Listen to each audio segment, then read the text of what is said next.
अगले साल 2024 में होने वाले लोकसभा चुनाव से पहले भूमिका बननी शुरू हो गई है और सियासी बयानबाजी भी तेज हुई है। कुछ हफ्ते पहले तमिलनाडु के मंत्री और इंडिया गठबंधन में शामिल डीएमके पार्टी के नेता उदयनिधि स्टालिन ने सनातन धर्म की तुलना डेंगू और मलेरिया जैसी बीमारी से की तो संत समाज समेत बीजेपी हमलावर हो गई। इसी कड़ी में एक बार फिर संत महासभा के राष्ट्रीय अध्यक्ष स्वामी चक्रपाणी महाराज ने लोकसभा चुनाव से पहले बने महागठबंधन इंडिया पर हमला करते हुए कहा कि इस गठबंधन में कुछ लोग सनातन विरोधी हैं और जनता इन्हें सबक सिखाएगी। वहीं बीजेपी सांसद रमेश बिधूड़ी मामले पर स्वामी चक्रपाणी ने कहा कि रमेश बिधूड़ी ने किन परिस्थितियों में आकर इस तरह की बात बोली है, इस चीज को देखना होगा। क्योंकि बिधूड़ी जी जब बोल रहे थे उसमें बीच में जिस प्रकार से दानिश अली जो सांसद है वो जिस प्रकार से टिप्पणी कर रहे थे, हमें लगता है कि वो एक जो भावनात्मक और एक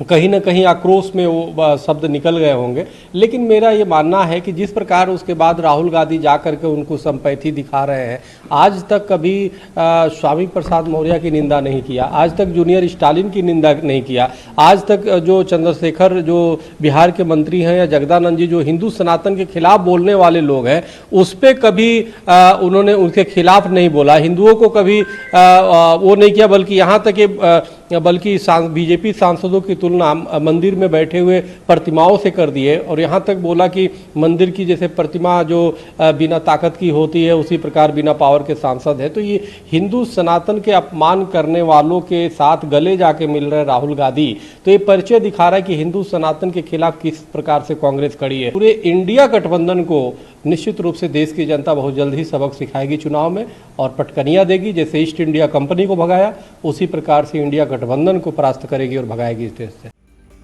गौरतलब है कि इस वक्त जहां पूरे देश में सनातन पर छिड़े विवाद को लेकर सियासत गरमाई हुई है, तो वहीं बीजेपी सांसद रमेश बिधूड़ी की ओर से संसद में बीएसपी सांसद दानिश अली के खिलाफ आपत्तिजनक शब्दों के इस्तेमाल को लेकर भी राजनीति तेज हो गई है। इस मामले पर महागठबंधन के नेता बीजेपी को घेरे हुए हैं और रमेश बिधूड़ी पर कार्रवाई की मांग कर रहे हैं। वहीं रमेश बिधूड़ी ने मामले पर बोलने से इनकार कर दिया और कहा कि अध्यक्ष इस घटना की जांच कर रहे हैं। वहीं दानिश अली ने कहा कि अगर कार्रवाई नहीं हुई तो संसद की सदस्यता छोड़ देंगे।